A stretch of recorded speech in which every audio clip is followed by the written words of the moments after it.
Assalamualaikum warahmatullahi wabarakatuh.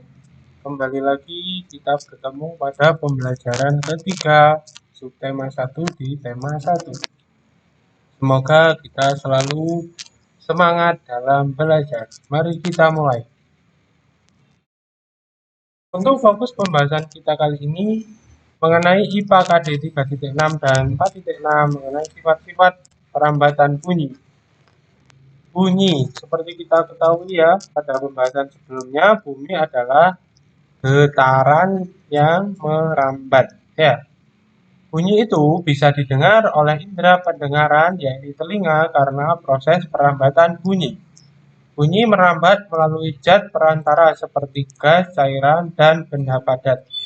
Bunyi itu tidak bisa merambat kalau berada di ruang hampa ya. Jadi butuh medium perambatan. Proses perambatan bunyi memiliki kecepatan yang berbeda di setiap media. Bunyi paling cepat merambat melalui benda padat dan paling lambat melalui benda gas seperti udara. Kenapa demikian? Karena kerapatan dari partikel-partikel yang ada di benda padat itu sangatlah rapat. Jadi perambatannya juga lebih cepat. Sedangkan di udara itu paling renggang ya. Jadi bunyi itu lebih lambat. Kenapa? Karena partikelnya itu tidak padat. Partikelnya itu ganggangan gitu loh ya. Ganggang, jadi perambatannya juga lebih lambat. Ini ilustrasinya ya. Dari benda padat, ini ya benda padat ya. Coba kalian menaruh telinga kalian di meja. Terus teman kalian ada yang mengetuk mejanya seperti ini ya. Nanti kan mejanya berbunyi. Nah, itu namanya perambatan melalui benda padat. Terus, percobaan kalau ingin mengetahui apakah bunyi itu merambat apabila berada di medium benda cair. Caranya gini, ambil 2 batu ya. Terus dimasukkan ke dalam wadah yang berisi air dan diketukkan, ditumbuhkan. Kira-kira apa yang terjadi? Pasti ini juga berbunyi ya. Coba kalian eksperimen sendiri di rumah ya, bisa. Terus bunyi merambat melalui benda gas. Di sini udara ya. Bunyinya itu kan dari sini ya, dari tumbukan 2 buah besi ya. Bola lonceng sama loncengnya ini ya. Terus coba kita dengarkan di sebelahnya. Kan terdengar ya, itu adalah tanda bahwa bunyi itu bisa merambat pada udara ya.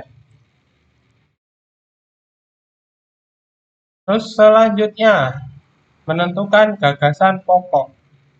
Ini cuma ini saja ya, guide cuma panduan saja.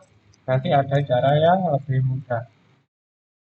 Mari kita baca bersama-sama ya. Yang pertama, baca seluruh paragraf dengan cermat. Jadi seluruh keseluruhan itu dibaca secara cermat. Terus yang kedua, cermati kalimat pertama hingga akhir. Kadang-kadang kan ada di awal paragraf atau di akhir paragraf atau campuran ya, menyebar gitu ya. Jadi dicermati mana yang menjadi kalimat utama. Terus yang ketiga, baca kalimat demi kalimat sampai kamu menemukan ide pokok paragraf. Dalam suatu paragraf, ide pokok biasanya di awal, di akhir, atau awal dan akhir paragraf. Ya, yang saya bilang tadi. Terus tandai ide pokok tiap paragraf. Ini lebih mudah ya. Jadi kalian tidak lupa. Terus tandai info penting dalam tiap-tiap paragraf. Di sini biasanya kamu menemukan topik dan topiknya itu nanti bisa membimbing kalian menemukan ide pokok. Saya punya contoh satu paragraf tentang Situ Gintung ya. Mari kita baca. Bencana banjir lumpur akibat jebolnya tanggul Situ Gintung di Tangerang Selatan menimbulkan berbagai macam penyakit. Beberapa penyakit yang akan timbul sesudah bencana adalah diare, tifus, leptospirosis, dan demam berdarah. Masalah kesehatan pada korban dan masyarakat di sekitar lokasi bencana harus segera diantisipasi. Beberapa penyakit itu muncul karena lingkungan kotor dan sumber air bersih yang tercemar lumpur. Ini ada resep yang lumayan jitu ya, terbilang lah, untuk menemukan ide pokok atau gagasan pokok. Yang pertama ya, dilihat di kalimat kedua dan seterusnya. Pasti ada hubungan dengan kalimat pertama. Untuk paragraf deduktif atau paragraf yang berada di awal ide pokoknya ya. Coba beberapa penyakit. Nah, ini ya. Tadi kan bahas penyakit di sini ya. Nah, ini ya. Ini kan masih ada penjelasannya. Sudah bencana itu ya. Ini kan termasuk bencana ini ya. Kan ya. Masalah kesehatan pada korban di sekitar lokasi harus segera diantisipasi bencana kan ya. Nah, ini biasanya ada kata itu tersebut itu. Berarti itu adalah apa? Penjelasan dari kalimat sebelumnya dalam ini kalimat yang pertama. Dapat dipastikan adalah kalimat pertama ini adalah